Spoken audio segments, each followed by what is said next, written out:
Welcome back to the Jyotish project. My name is Sachin Sharma, and we are doing How to Study Jyotish series. And this is lecture 10, the role of Sanskrit, philosophy, and myth in real Jyotish.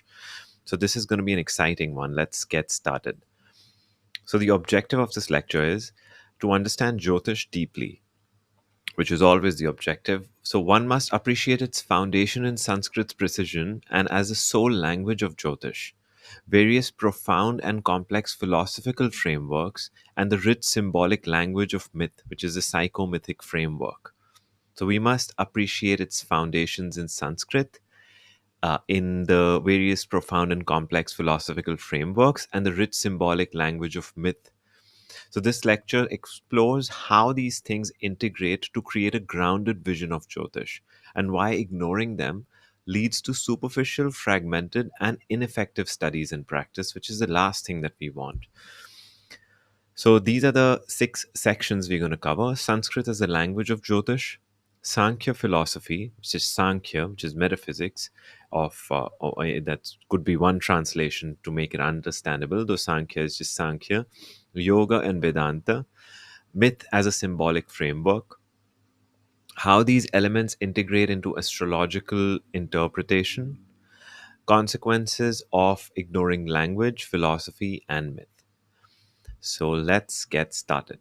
So, language as Sanskrit is a language of Jyotish. Sanskrit is not just a historical detail or a cultural artifact in Jyotish, and a lot of the times people call it a dead language, because it's not used on a daily basis or not spoken in that way. But Sanskrit is when you access Sanskrit literature, you're not supposed to study Sanskrit to be able to speak it fluently in the first place. You could do that, but the understanding and reflection of the words, the etymologies, and reflecting on the philosophy of Sanskrit in and of itself is a huge step and does a lot in your Jyotish studies.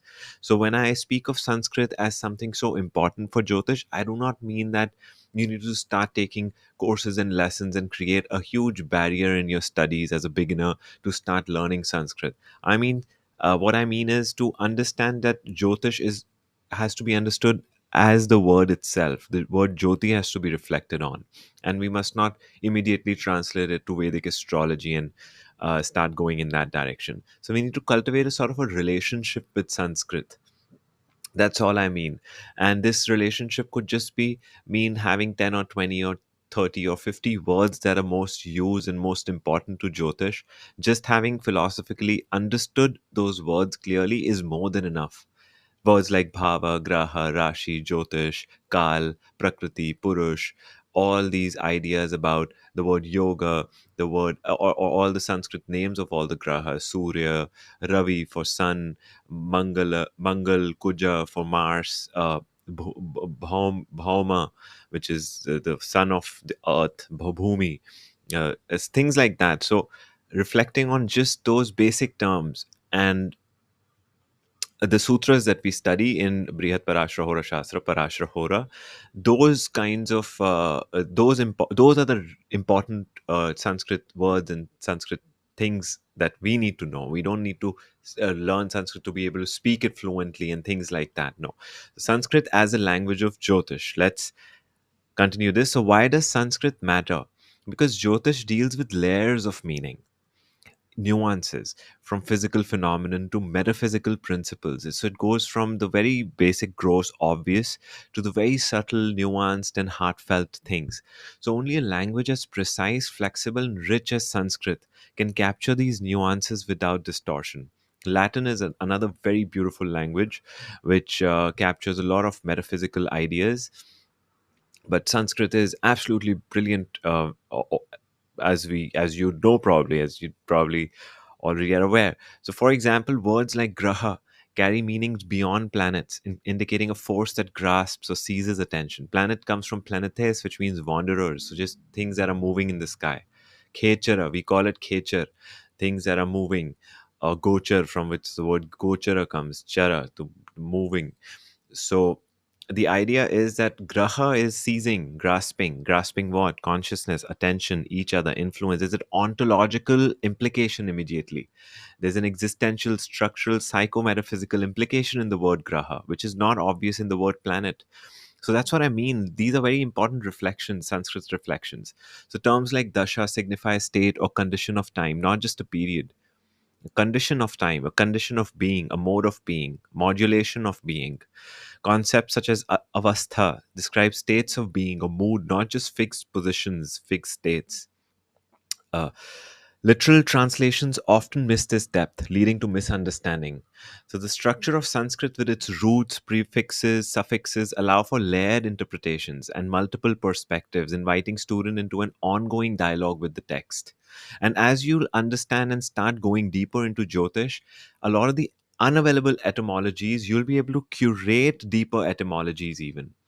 For example, dharma word comes from, it has the root dhr, to hold, to uphold, to keep it together, to hold it all together. And then you start reflecting on the natural order, the metaphysical laws, metaphysical principles that keep the order together. So then the idea about what is dharma, what is to live in alignment with the natural laws means. So it just goes beyond the translation, which one would say religion or right action. Right action in alignment with what? What makes an action righter and less right?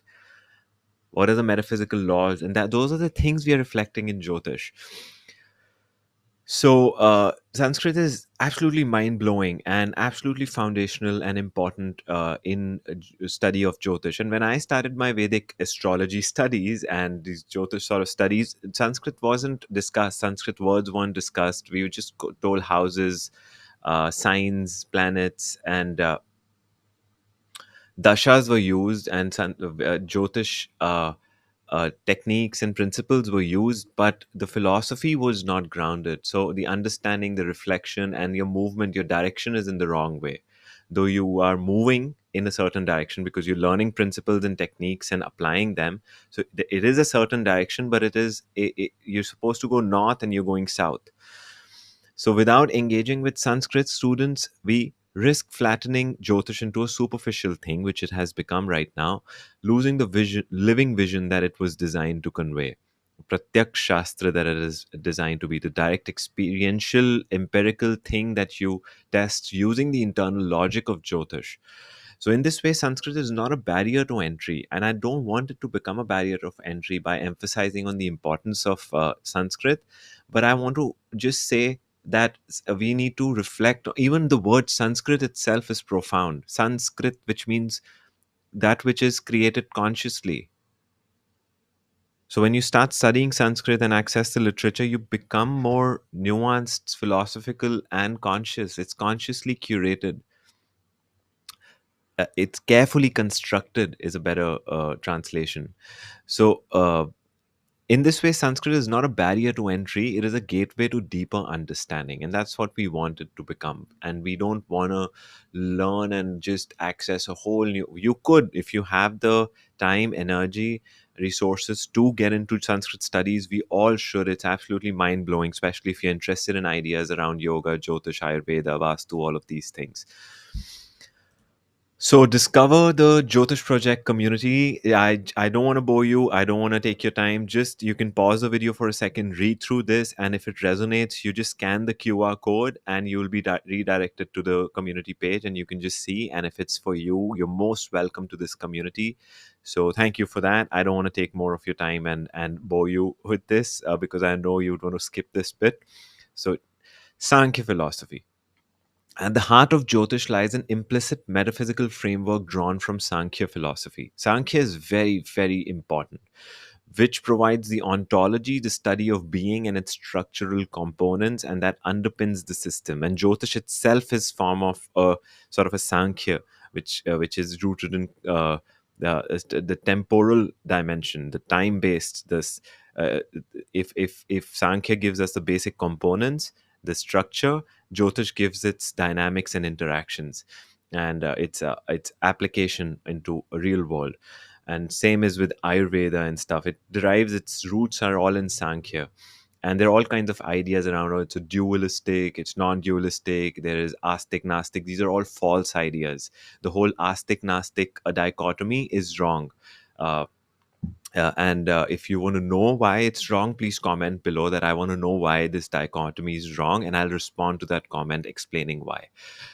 So Sankhya describes reality as a play between two fundamental realities, Purush and Prakriti. Purush is this awareness, witness, consciousness, pure consciousness, and Prakriti is where it's entangled, where it has to be extricated from this Prakriti and or come into a conscious contact, understanding of this Prakriti, becoming more conscious of itself and the nature of Prakriti. And Prakriti is all the phenomenal experience that arises within the pure awareness. So primal nature, material cause, dynamic, ever-changing field of experience. So Jyotish charts can be seen as a maps of how Purush awareness becomes entangled and conditioned within Prakriti's play. Each Graha Bhava Rashi, Graha Rashi Bhava, I would say, Rashi before Bhava always, corresponds not just to physical or psychological forces, but to principles of evolution, manifestation, and liberation. So understanding Sankhya helps students, us, we as students, to see what? How the birth chart depicts the unfolding of manifestation from unmanifest potential. Why karma and dharma arise from the interplay of these fundamental realities. These are the things we need to reflect on and discuss and debate. How Jyotish can guide one towards disentanglement and self realization if it can, right? If it's not, becomes a distraction on the path, even. How can we access Jyotish for what it was truly meant to do? Without this philosophical grounding, Jyotish becomes a set of isolated facts, lacking coherence, purpose, and depth. It becomes Vedic astrology, which is distorted. Sankhya provides the conceptual soil in which Jyotish insights can truly grow. Sankhya gives the Sankhya is just Sankhya. It's not Sankhya philosophy, though that's how it's taught. That's how the European scholarship has been, and that's the narrative, and that's how it gives us access to understanding. Oh, it's a philosophy. But Sankhya, just the word Sankhya has to be reflected on itself. What does that mean? So, Sankhya philosophy has to be reflected on gradually, but as you study Jyotish, it's absolutely powerful and mind blowing and important. Then we come to yoga and Vedanta. While Sankhya provides the ontology of reality, the structural components of being and stuff, yoga and Vedanta offer the practical and spiritual pathways through which insights of Jyotish can be integrated and realized. Yoga outlines the disciplines that purify the manas, the moon, body and senses, body the bhavas, rashis, and senses, grahas, stabilizing attention inwardly, which is the sun, enabling the seeker to transcend limitations and awaken deeper states of awareness and release itself from the bondage. Vedanta frames the ultimate nature of Sun, Surya, or Atman as non dual, infinite consciousness beyond all forms, which one has to realize ultimately and not assume as a non dualist who hasn't realized and just ranting about how everything is non dual and you are me and me are you. No, like until you realize it, it's not an intellectualization, egoic process. You have to realize it. And then you probably wouldn't go ranting about these things and become more silent, probably. Who am I to talk about ranting? I'm the one ranting here. But anyway, Jyotish, when properly understood, is not an isolated science of prediction. It is a tool of self knowledge. It's a discipline. It is far from science at the moment, considering how distorted and broken it is at the moment, philosophically and principally mathematically. It is a tool of self knowledge that points towards these broader paths of liberation. Soteriology. The chart reveals karmic patterns and psychological tendencies. So we become aware of our things, and through this self reflective psychological work, we become better human beings. We are able to understand why we are not able to. Uh, Attend to and cultivate yamas and niyamas, pratyaksha, pratyahara, asana, and dharan shakti has to be increased, and then dhyana samadhi arises. So we need that thing. And but yoga and Vedanta teach how to work with, transcend, and transform them. So it that's the if Jyotish is the problem statement, yoga and Vedanta is the solution orientation of that. Integrating these philosophies, and even Ayurveda, Jyotish becomes a map of the journey of pure awareness through its ongoing entanglements and hallucinations. A guide for inner alchemy, a change, a potential for transformation, realization, and change is all I mean by alchemy. a compass for navigating dharma and liberation, freeing oneself from Jyotish and its implications. Neglecting these connections, if we don't even make a connection and when we just see these as isolated disciplines that sort of argue with each other or hate each other, and Vedantins are like Sankhya is bad, Sankhyans are like Vedanta is not okay, yoga is like it's just Patanjali's yoga and there's no other yoga, and yoga is just Patanjali came up with that, he invented it, or all these distorted ideas. If we neglect these connections, we risk turning Jyotish also into a mechanical uh, system of this sort of dry system, divorced from its soteriological purpose. Our direction would be sort of distorted. Our philosophy would be distorted because of that. Our analysis, counseling work, everything would be distorted. Our interpretations would get distorted. Thus, a student must approach Jyotish not only with the technical study, which is super important. I used to stay away from the word spiritual and intuition and get technical, but also with philosophical inquiry and spiritual practice. And then ground yourself in the practice, in the sadhana of whatever kind you're doing, and then philosophical inquiry connected to that. Myth has a symbolic framework, which I call the psycho-mythic framework, which is super profound and important to understand. Mythology often dismissed as mere storytelling or superstition, but within Jyotish it serves a far deeper purpose. And Jyotish actually reveals truly and grounds these symbols, abstract principles, abstract myths into lived, uh, practical, psychoanalytic framework. We can literally see in the Sun Dasha, Rama function, what I call Rama function, activates. In Mars dashas of different kinds and different, depending on the natal chart, Narsimha function gets activated. So the psycho-mythic framework is what I call this. So myths encode symbolic truths about the psyche and its structures, and these tales arise naturally as an existential psychophysical need to depict the archetypal or templative paths for various purposes, directions to sort of organize the psyche into these patterns or we are living out. So in a solar in sun's dasha, if a person is activated Rama function, we have to understand Rama, what Lord Ram, Bhagwan Ram went, what his that story is, what his journey is of self-sacrifice, nobility, staying the same, steadfastness, uh, uh, and see in Sun Dasha how that manifests, depending on the context of the chart, where it is placed, how it's placed, what are the conjunctions, what are the avasthas, and so it gives a very rich psychoanalytic, psychotherapeutic framework. It's absolutely mind blowing. There's no doubt about it. So they provide a language of symbols that communicates complex inner states and cosmic, psycho-cosmic principles. Uh, Psychometaphysical would be more accurate. Archetypal narratives that resonate across cultures and times and revealing universal patterns. A means to connect the individual psyche to larger metaphysical realities. In Jyotish, myths of the Grahas, their battles, alliances, and movements are not just historical or fictional tales. The fact that Mercury is told to be Moon's child, and then if you assess Moon and Mercury's natural relationship, there is a philosophy, a psycho-mythic thing that Jyotish reveals about these tales, right? And these tales are not, uh, as far as I'm concerned, are not to be taken literally. Samudra Manthan didn't actually happen, right? But if you do believe so, and you think there was an actual physical location on Earth where Samudra Manthan was happening and Mount Meru is an actual physical place on Earth, uh, good luck to you. But that's not how I interpret these things. But anyway, whatever suits you. In Jyotish, myths of the Grahas, their battles and movements are not just historical or fictional tales. They are living metaphors that teach us about the forces shaping our experience, the existential, ontological, psychoanalytic, psychometaphysical things. There's a lot of words. Anyway, so interpreting these myths literally misses this their richness and leads to superficial or distorted understanding. True mythic study requires appreciation of metaphor and allegory and understanding how to assess the psychosymbolic things.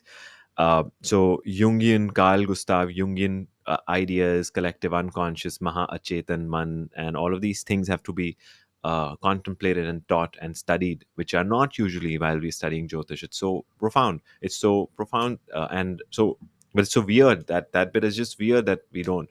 So seeing how mythic themes parallel psychological processes through the study of Jyotish again, using myth as a bridge between intellectual knowledge and lived experience.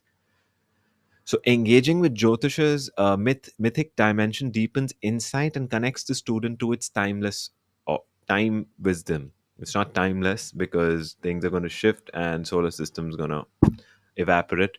So uh, this is not knowledge of the beyond time states. This is a very time based, time bound, and probably very local.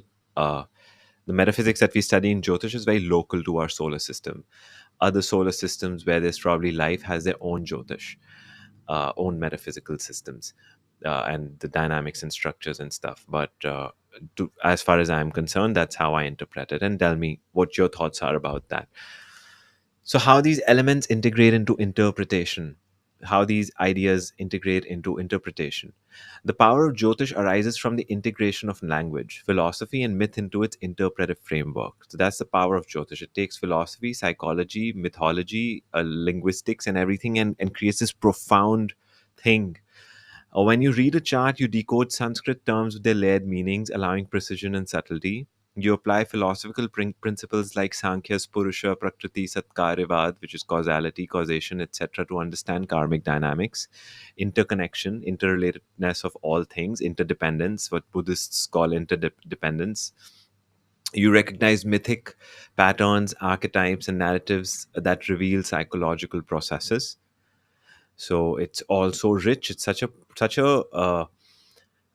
rich, so exciting studies. It's so exciting for me, at least. So this integration transforms Jyotish from a mechanical art into a living darshana. It's so profound, so rich, a vision that reveals the structure of consciousness and destiny. It makes us reflect about fate, free will, nurture, nature, all of these ideas. Interpretation becomes more than predictions. They become invitations to self-awareness, growth, and alignment with dharma and rit. Rit is a very ancient term, the natural order or the metaphysics of the way things are. Uh, the the subtle order of things is what Taoists call. Without this holistic integration, Jyotish risks becoming fragmented, superficial, or misused. So, therefore, cultivating knowledge of Sanskrit, philosophy, contemplative thoughtfulness is what I mean by a philosophy, but also understanding soteriology, ontology, epistemology, all of these ideas. What are these ologies? What are these complex sort of Western philosophy terms? But their counterparts of Praman Shastra, Nyaya, Visheshika, and all these ideas like have to be introduced gently, not to create more barriers to entry. Study your Jyotish gradually, but just be like it's such a rich sort of dynamic interplay of so much literature. It's such a beautiful, rich space to continue your studies for your entire lifetime, for that matter. And psycho-mythic methodology. So that's also essential for anyone who wishes to practice Jyotish authentically and deeply and richly and profoundly. It's important to do these things. And Jyotish, if you study it, it'll make you do these things naturally. When you read certain sutras, that sutra will nudge you in that direction. Every sutra will take you on a journey. If it's a sutra about avatars and grahas, that will take you in that psycho-mythic thing.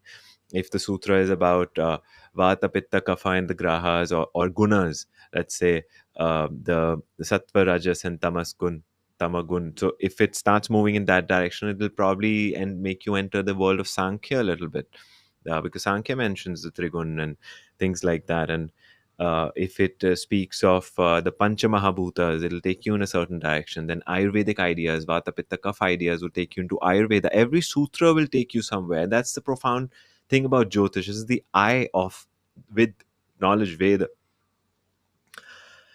and it just gives you sight to enter into different studies, even sociology. If you study sociology and you want to study the structure of society and why so the political landscape is that way, you understand Jyotish and you'll understand the dynamics of society in many ways.